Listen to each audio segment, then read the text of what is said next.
Enrique Torre, buenas tardes. Hola, buenas tardes, Ana. Encantada de tenerte aquí, muchas gracias por venir a este plató de Antena Huelva. Ninguno nos queremos complicar. Gracias a vosotros por Es como habernos si invitado. nuestra rutina Muy bien, fuese tú eres ingeniero de montes ya nuestro modo y de profesor vida. Dice, no, titular hay que quitar un poco del de Departamento de tiempo libre para Ciencias dedicarlo Agroforestales Agroforestales, sí. en la Universidad de La Huelva. Universidad Y de por Huelva eso tiene un decidí departamento de entrar en ciencias política, pero no por agroforestales mí, que la sino docencia por el futuro la tiene de mi centrada hijo fundamentalmente en las y de mi titulaciones país. del grado de Ingeniería Forestal y por de lo que Medio creo, Natural nada y del más. máster Aportar en mi granito de Ingeniería arena a la de sociedad. Montes. Luego se dan Y algunas bueno, asignaturas y también en te ciencias haces cargo ambientales, de la pero fundamentalmente representación de estamos Vox orientados en a Aljaraque, esas dos un partido titulaciones, cuya... aparte de otros compañeros del departamento que dan también en el grado de Ingeniería Agrícola.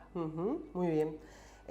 Sabes que te hemos invitado porque, bueno, últimamente parece que la población, cuando se corta o hay un proyecto de talar árboles en las zonas cercanas a los núcleos de población, pues saltan todas las alarmas, la gente piensa que se están haciendo talas masivas o arboricidios y Sí. tal, y queríamos pues aclarar contigo la diferencia entre las cortas de mejora de lo que son estos arboricidios. Efectivamente, o sea, en realidad es bueno, yo creo que es bueno que la población se preocupe por estos temas. Lo que ocurre es que algunas veces también hay una falta de formación, de información, y entonces se piensan que se están haciendo cosas indebidas cuando a lo mejor conociendo un poquito el por qué, para qué se hacen, cómo se hacen, pues te hace comprenderlo mejor.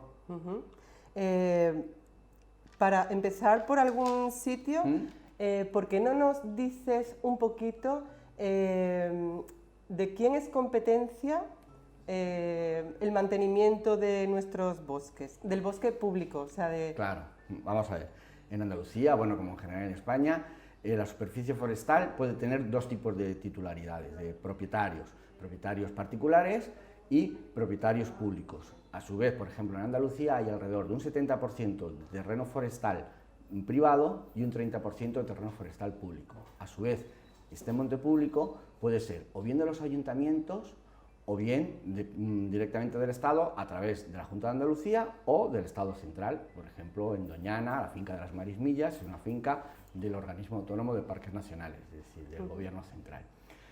Tanto los montes particulares como los montes públicos tienen unas restricciones en sus usos establecidas por la Ley Forestal Andaluza y por la Ley de Montes a nivel nacional. Y un propietario forestal, sea público o sea privado, no puede hacer lo que quiera con sus montes, se tiene que acoger a estas legislaciones. Pero además, los montes públicos tienen, digamos, una normativa todavía mucho más restrictiva, es decir, lo que puede hacer un ayuntamiento con sus propios montes está mucho más limitado, tanto por la Ley de Montes como por la Ley Forestal Andaluza. Vale, entonces, por ejemplo, por poner un ejemplo, los pinares de la Rábida de Palos de la Frontera. Sí. Ese pinar, ¿de quién surge la iniciativa de hacer unas talas de mejora? Claro, vamos a ver. Los montes de los ayuntamientos, a su vez, pueden gestionarse de dos maneras diferentes. Si el ayuntamiento tiene medios suficientes, técnicos, humanos, de personal, para poder gestionar sus montes, pues la Ley Forestal Andaluza les permite gestionarlo directamente. Pero me imagino con la supervisión del medio ambiente de la Junta, ¿no? Siempre acogiéndose, o sea, sometiéndose a la normativa de la Ley Forestal Andaluza y solicitando las autorizaciones para cualquier tipo de intervención. Ahora bien, gran parte de los montes de titularidad pública de los ayuntamientos tienen unos convenios de colaboración con la Junta de Andalucía, de modo que la Junta de Andalucía se ofrece a hacer ellos la gestión técnica del monte a cambio de que el ayuntamiento, por todos los beneficios que obtenga de esa gestión forestal, pues reinvierta un 15%, que es lo que se llama un fondo de mejoras, en el propio monte. Vale, y los propietarios privados, o sea, por ejemplo, un ayuntamiento puede exigir a los propietarios privados de bosque el mantenimiento, el correcto mantenimiento de esa parcela. En lo que tienen más potestad, digamos, en que se cumplan todos los trabajos de prevención de incendios forestales. Entonces, el propietario particular está, en principio, obligado a realizar dentro de unos plazos los planes de prevención de incendios forestales, o en las zonas donde haya urbanismo, los planes de autoprotección de incendios forestales, en la zona donde están en contacto las zonas urbanas con las zonas forestales, que es una zona de gran peligro de inicio de incendios forestales. Entonces, efectivamente, los ayuntamientos pueden exigirlo y, de hecho, si el propietario particular si no ha realizado el plan de prevención de incendios forestales, si por casualidad se inicia un incendio y tiene que ir el plan Infoca a extinguirlo, se le van a pasar las costas de extinción, es decir, va a tener que pagar todos los costes asociados a la extinción de ese incendio, simplemente porque haya pasado, ni siquiera necesariamente porque se haya iniciado en tu finca, pero como se entiende que no has tenido las medidas preventivas suficientes, pues vas a tener que pagar todas las horas de helicóptero, todas las horas de personal, y eso sin tener en cuenta el peligro de vidas humanas que has generado, ¿no? Entonces, sí, los ayuntamientos pueden exigir que el propietario de un monte privado lo tenga en condiciones, fundamentalmente, para que no genere un riesgo de incendios alto. Muy bien. Y, por ejemplo, ahora, recientemente hemos tenido un poquito de conflicto en las redes sociales a causa de las talas de mejora que se han llevado a cabo en la zona de Las Vegas de Aljaraque. ¿Qué opinión te merece esa actuación en Las Vegas? Por lo que te decía, que algunas veces es el desconocimiento. Yo creo que es bueno que la población se preocupe y quiera tener el arbolado sano y unos bosques interesantes y biodiversos, que fijen carbono, que sirvan de uso recreativo, de recreo de las personas, es bueno. Pero también tienen que entender que los bosques necesitan una gestión, porque gran parte de nuestros pinares de pino piñonero se repoblaron en torno a los años 70 del siglo pasado, después de siglos de deforestación continua, pues por muchos motivos, por sobrepastoreo, por guerras, etc. Entonces, en general, la provincia de Huelva estaba bastante deforestada y se hicieron repoblaciones con una especie que aparecía en la vegetación natural, pero no era tan abundante, pero que sí que ha servido bien para fijar las dunas, los terrenos arenosos, los terrenos cerca de la zona litoral, y es el pino piñonero la especie que está más adaptada. Estas repoblaciones se hicieron con una densidad, es decir, un número de plantas por metro cuadrado muy alto, que tiene su explicación porque lo que se trata es, digamos, que las plantas cuando son juveniles como que se creen un pequeño microclima que se ayuden unas a otras. Cuando va pasando el tiempo es necesario ir quitando algunos de los pies para que la competencia entre ellos se reduzca. Con frecuencia, las repoblaciones en la provincia de Huelva y, bueno, en general en Andalucía, muchas veces no se han realizado estos tratamientos de mejora. Y nos encontramos ahora con unas masas que tienen entre 50 y 60 años, donde tienen una densidad muy alta. Una densidad muy alta quiere decir muchos pies por unidad de superficie. Entonces, ¿qué es lo que ocurre con estas masas? Estas masas se encuentran los pies poco vigorosos, porque claro, hay mucha competencia entre ellos, están compitiendo tanto las raíces por el agua y los nutrientes, como las copas por la luz y el oxígeno. Entonces, hay mucha competencia entre los individuos, hace que estén poco vigorosos, poco resistentes o con pocas defensas frente a plagas, y enfermedades, con las copas poco desarrolladas. Al tener las copas poco desarrolladas, también tienen la producción de piña pequeña.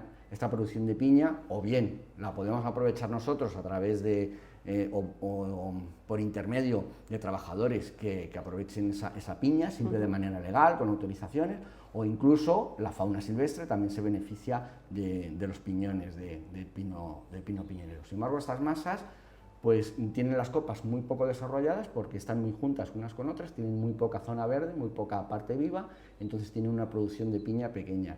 El crecimiento del árbol también se encuentra disminuido, ralentizado, son árboles con muy poco crecimiento. A eso se suma que esas copas trabadas, esas ramas que quedan en la parte inferior secas, prácticamente secas, pues se suma un riesgo de incendio muy grande, Era lo que te decía antes, que estaban, digamos, los propietarios particulares obligados, ¿no?, a realizar digamos, algunos tratamientos agrícolas para tratar de disminuir el riesgo de incendio. Sí, porque además tú explicabas incluso que había una doble vía de propagación de los incendios cuando la masa forestal estaba descuidada, ¿no? Claro, porque se puede producir si hay continuidad vertical entre el combustible, entre la masa que puede arder, de una continuidad horizontal y continuidad vertical, pues entonces se llega a los incendios más peligrosos, que son los incendios de copas, es decir, un incendio que,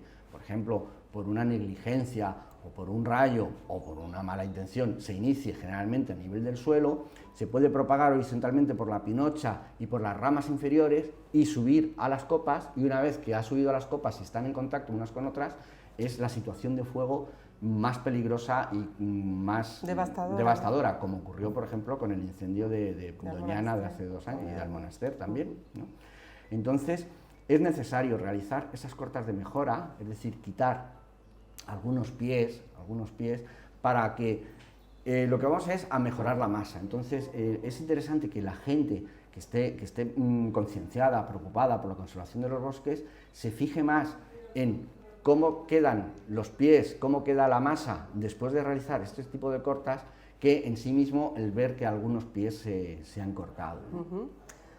Porque es verdad que la imagen que queda tras una corta de mejora es un poquito desoladora, ¿no? Es triste porque ves que las máquinas al entrar han pisoteado el matorral y eso genera una sensación muy fea, ¿no? Pero es pasajero, es pasajero. En cuanto lleguen las primeras lluvias, que van a ser en otoño, lo que ahora ves un poco devastado, vas a ver que precisamente al llegar más luz al suelo, va a crecer más hierba, porque hasta ahora, si estaban las copas en contacto, llegaba poca luz al suelo y no crecía tanta hierba, y puede regenerarse más la hierba y el estrato arbustivo. De hecho, al crear esos huecos, esas discontinuidades, es posible favorecer otras especies que están entrando de manera natural debajo del pinar, como pueden ser acebuches, como pueden ser encinas, como pueden ser alcornoques.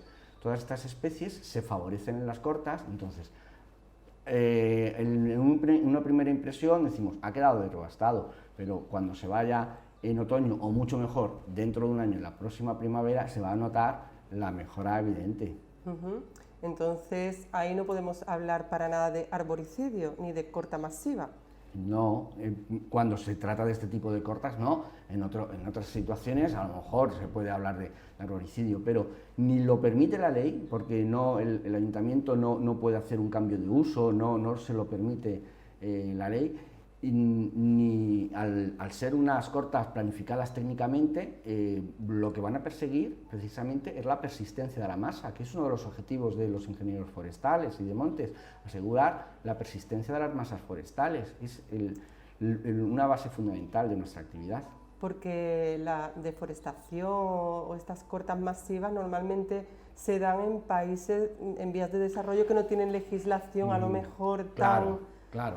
Y tú me preguntabas ayer, dices, ¿entonces el problema de la deforestación no existe? Y yo te digo, claro que sí, es muy grave y es muy bueno que estemos concienciados. Pero ahora mismo los principales problemas de deforestación son en la cuenca del Amazonas, son en el sudeste asiático, son en la zona ecuatorial de África, en países, bueno, pues con otros tipos de problemas, y entonces con frecuencia allí sí que se hacen cortas abusivas, generalmente asociadas o a actividades de minería o a nuevas infraestructuras, nuevas autopistas que se abren, que permiten que la gente llegue más al corazón del urbanizaciones, bosque. ¿No? Incluso son nuevas urbanizaciones, y entonces ahí desde luego que es muy preocupante. Para ello es interesante, por ejemplo, que cuando se consumen productos de madera de países tropicales, pues tengan algún tipo de certificación de gestión forestal sostenible, que existen esos procesos. ¿Y qué repercusión tiene este tipo de talas de mejora para la fauna? De cortas de mejora, no talas. Talas, claro, posiblemente... Pues mira, para la fauna, los manuales de buenas prácticas de la Red Natura 2000, que derivan de la Directiva de Hábitats de la Unión Europea, es decir, de la legislación de la Unión Europea encargada de la conservación de toda la diversidad de hábitats que hay en Europa, proponen la realización de estas cortas de mejora para mejorar las condiciones en general para la biodiversidad, incluyendo la mejora de los nichos para la fauna. También suena mucho como música de fondo el tema económico que hay detrás de las cortas. Sí. Entonces, ¿realmente es un negocio tan potente económicamente como para que genere este...? Me refiero evidentemente a las cortas de aquí. Sí. Estamos hablando de la provincia de Huelva, no del Amazonas.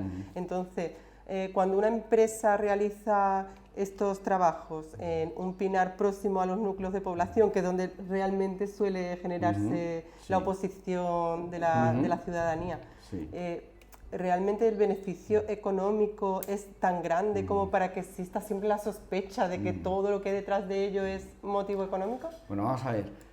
El sector forestal tiene tanto derecho como cualquier otro a tratar de ser rentable, ¿no? El que tenga una cierta rentabilidad le permite, por ejemplo, pues contribuir al desarrollo rural y a contribuir a que la España vaciada no lo sea tanto, por ejemplo. Eso, consecuencias sociales, ¿no? Entonces, en principio, tanto si un monte es privado como si un monte es público, es totalmente lícito que su propietario pueda tener interés en obtener algún beneficio económico, siempre y cuando ese beneficio económico se reinvierta y permita realizar mejoras, que esas mejoras pueden ser estas cortas de mejora, pueden ser desbroces, pueden ser repoblaciones, pueden ser mejora de hábitats, creación de puntos de agua para la fauna, un montón de actividades que si el propietario no obtuviera ese beneficio no lo podría hacer, porque entonces le saldría un balance negativo. Entonces el propietario necesita un balance positivo. Entonces, hay algunos pueblos en Andalucía, como Cortes de la Frontera,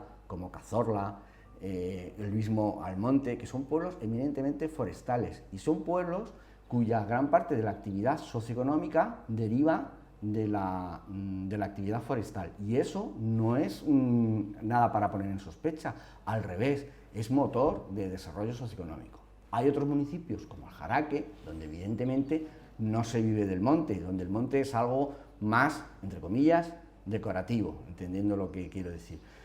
Pero de todas maneras, si no se hacen las cosas de manera rentable, pues al final no son sostenibles, ¿no? Entonces es bueno que cualquier ayuntamiento trate de buscar una rentabilidad, aunque sea mínima, porque si no se obtiene esa rentabilidad, al final deja de hacerse.